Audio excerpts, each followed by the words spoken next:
Hey everyone, welcome to episode 13 of the Blessed Beauty Podcast. I am so happy to have you joining me, whether you're watching on YouTube or whether you're listening on Apple or Spotify. Welcome.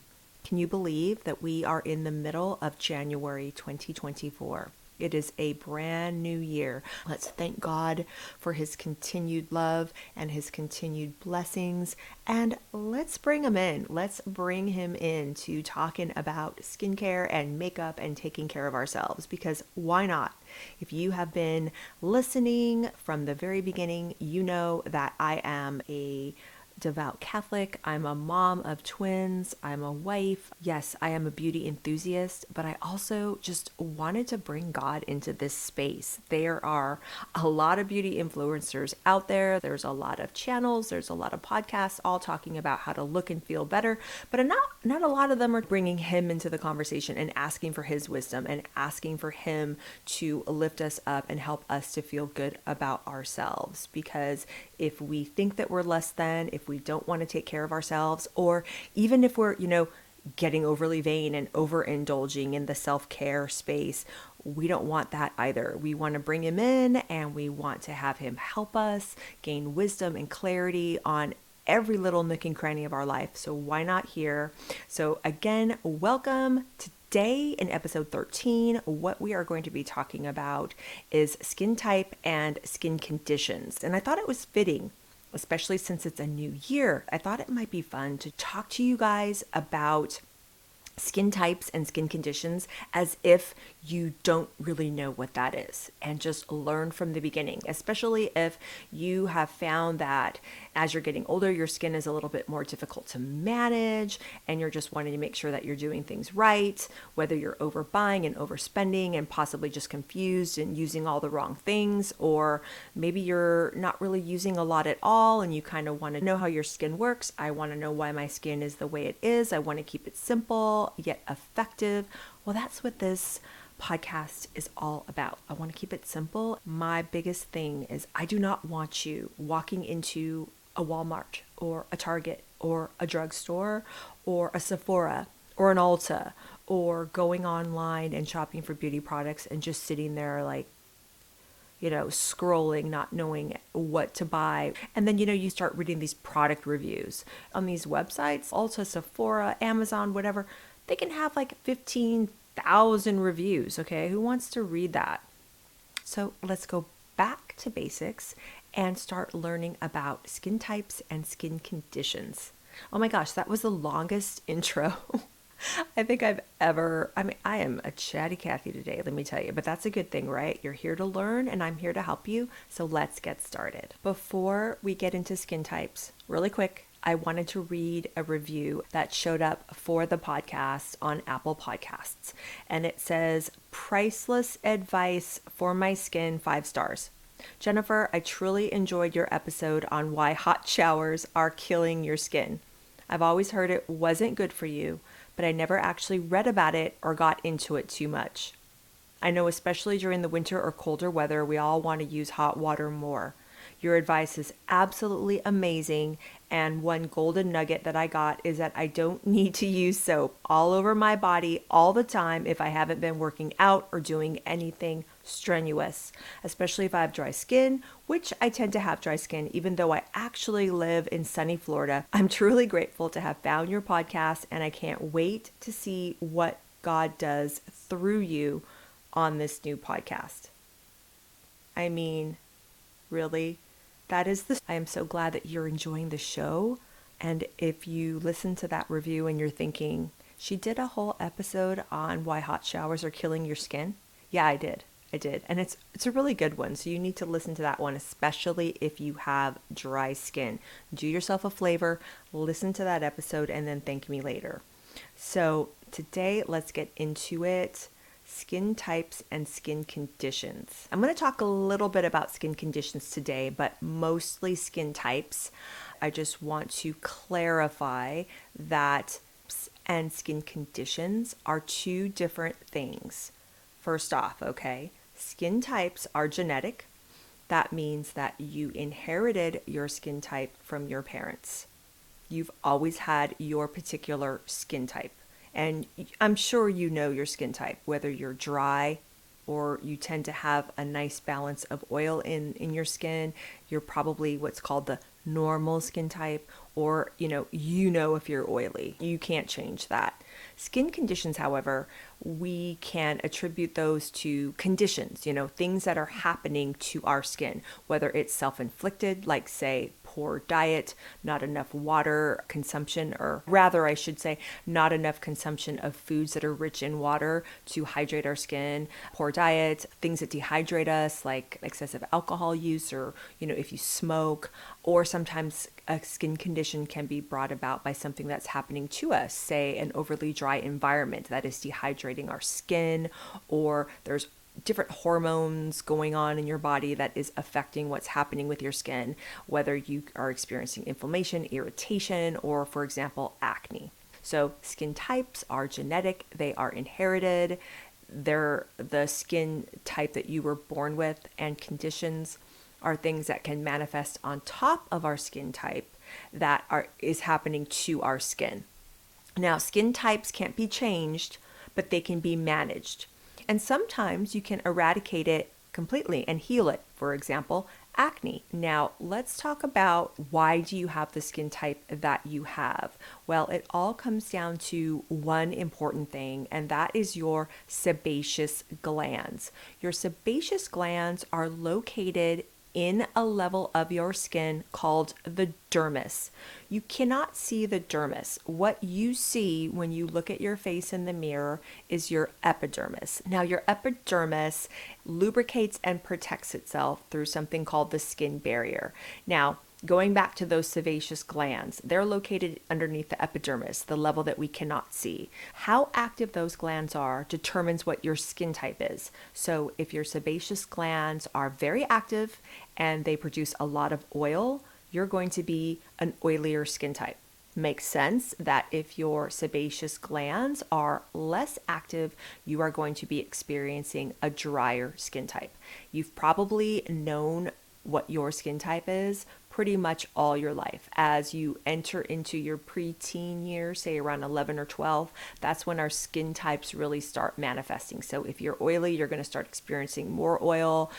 If you were a drier skin type, even when you were younger, you probably weren't suffering from acne, say the way your peers were that had oilier skin. God bless you. Myself, I was an extremely oily skin type. I have been oily pretty much my entire life. I am still oily now, almost at the age that I am in my late 40s, and I don't really mind it now. I didn't care for it in my teens or 20s. I always felt like an oil slick, but now I kind of appreciate a little bit of a nice sheen to my face. I find that very healthy looking, but I digress. I know that a lot of this isn't necessarily rocket science, but the whole point of getting back to basics is understanding and managing our skin so that we could treat it gently and more effectively and not waste time and money. And the more time you spend on social media, the more time you spend on beauty websites, blogs, things like that, watching the YouTube beauty videos, I'm sure you're pretty confused as to how to take care of your skin, because that whole realm, that's all about excess. That's all about buying more, using more. And if you know anything about me and my philosophy, you know that I'm all about less being more. I do find that the more products a person tends to use, the more irritated and inflamed their skin can get. So let's keep things as simple as possible. Going back to the epidermis is protected by your skin barrier. Now, the skin barrier is a combination of the material that the sebaceous glands produce, which is the lipid, the triglycerides, also the water content in our skin, and also the sweat glands that our sweat glands produce. And when everything is in balance, skin barrier is intact and in balance, your skin is going to be a lot healthier. But what a lot of us tend to do is we mistreat our skin type, and then we create skin conditions that cause irritation and inflammation. So if we can really just hone in on what the skin type is and keeping the barrier protected, then we can really go a long way in preventing irritating and annoying skin conditions like dehydration, like, rashes, inflammation, eczema, acne, things like that. Now, I said I was going to touch on skin conditions just a little bit in this episode, and the one I'm going to touch upon is dehydration. It's one of the most, if not the most common skin condition, and it is directly related to the water content in our skin, how much water that your skin is retaining. If your skin is not retaining enough water, you have dehydrated skin. And how do you know? Usually if your skin is super tight feeling, even hours after you wash your face, if you put your makeup on, if you wear it and it feels or looks very textured, maybe even flaky, that is also a really big clue that you have dehydrated skin. So dehydrated skin is not fun. Now, whether you have dry skin type or whether you have an oily skin type, both types can be prone to losing water quickly, especially as we get older. That's why dehydration is such a common skin condition. And our skin does not produce water to help lubricate and protect itself the way that our skin produces its own lubrication from the sebaceous glands to protect it. Whether you're dry or oily, you're just going to have less depending on your type, right?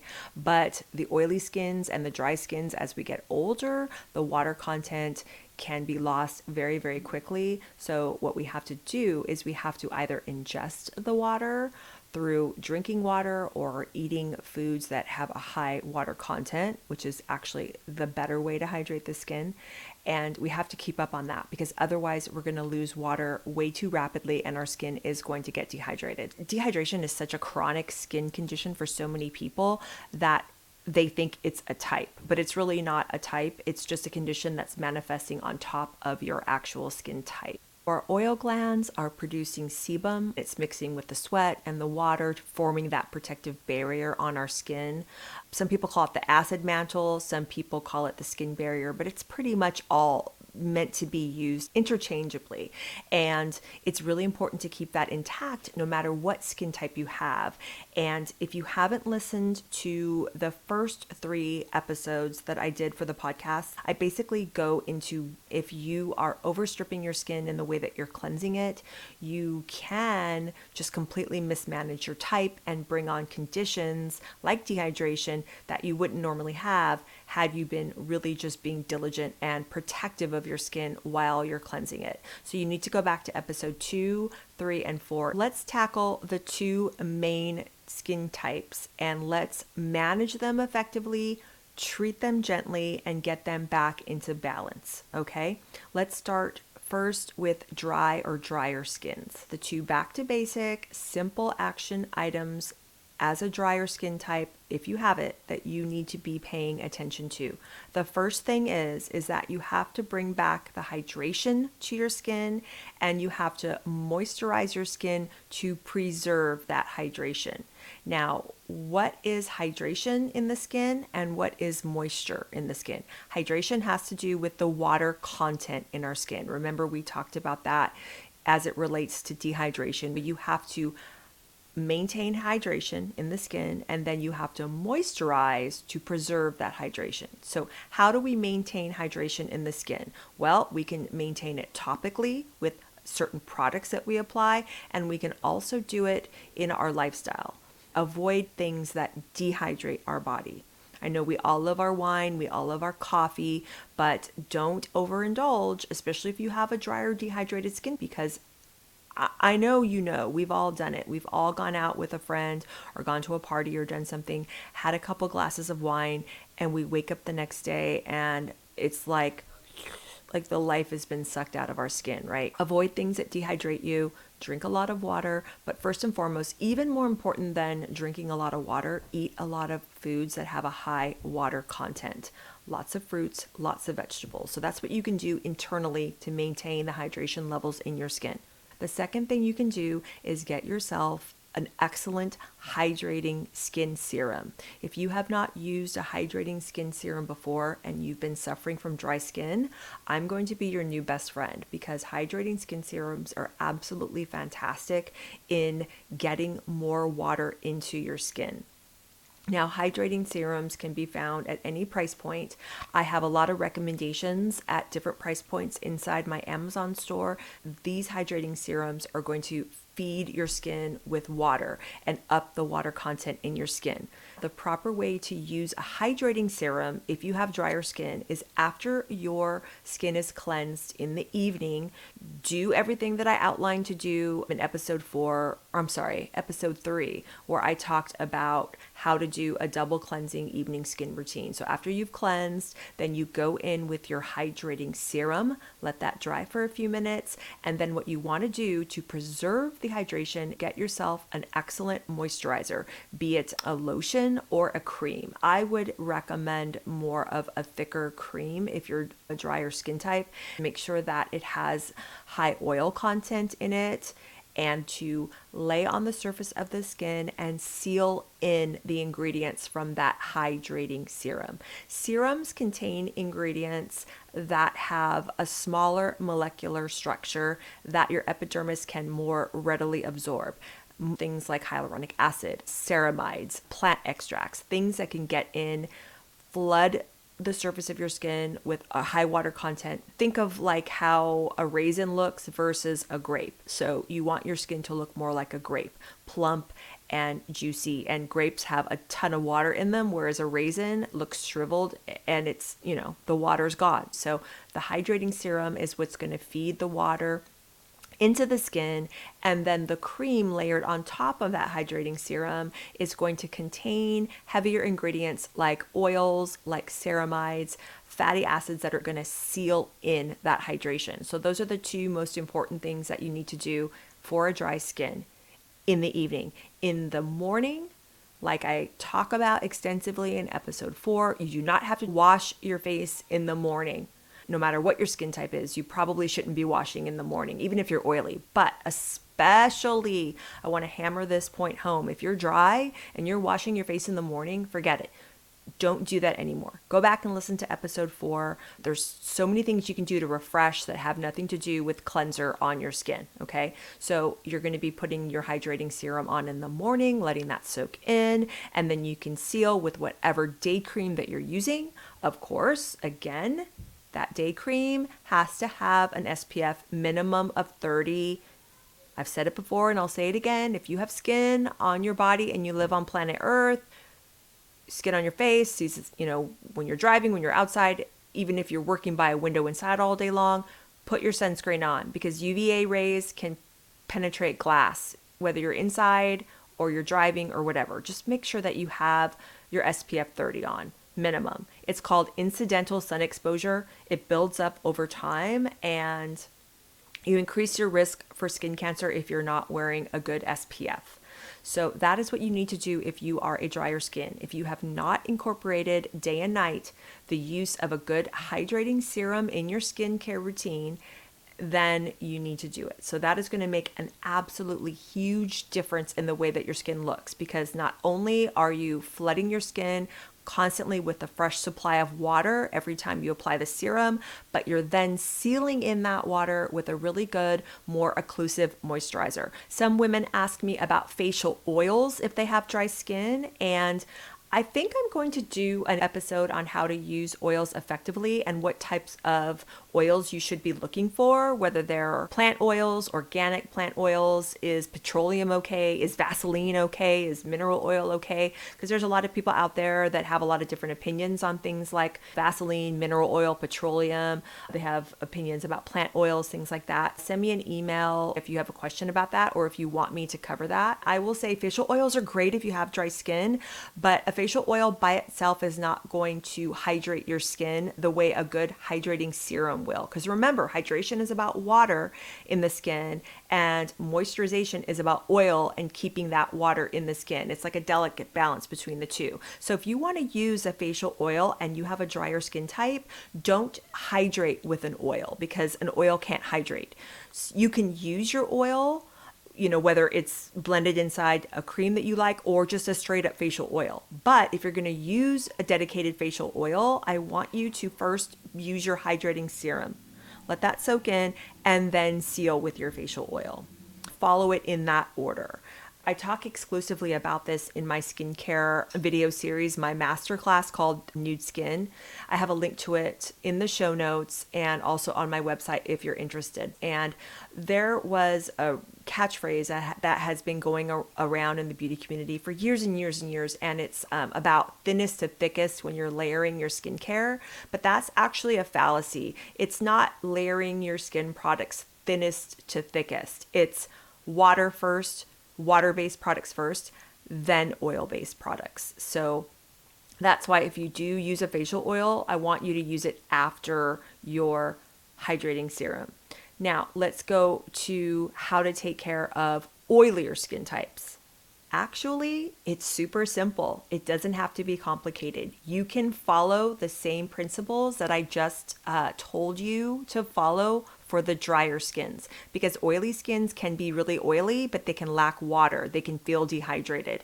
You can be oily and have a tight, dehydrated skin feel. And if you've ever experienced that and been confused about that because you think, oh, I have oily skin, so why do I feel tight? It's because you're lacking water in your skin. So you can be oily and dehydrated at the same time. So with oilier skins, you do still want to infuse your skin with high water content products. Get yourself a good hydrating serum. And then you also want to seal in that water with a good occlusive moisturizer. Now, as an oilier skin, you can use a more lightweight lotion or a lightweight cream if you like. Usually for oily skin, what I recommend is use your hydrating serum day and night, and then during the day, you might want to use a multi-purpose product that is a lightweight lotion that has SPF. And that way, when you put your makeup on, you don't feel like you're layering on a bunch of products and feeling heavier, especially as the day goes on, as your skin is producing more oil. But again, with oily skin, it's very important that you want to preserve the water content in your skin with a good hydrating serum. That's imperative. Now, also with an oilier skin type, I want you also to go back and listen to episodes 2, 3, and 4. If your skin is excessively producing oil, that's interfering with the exfoliation cycle of your skin.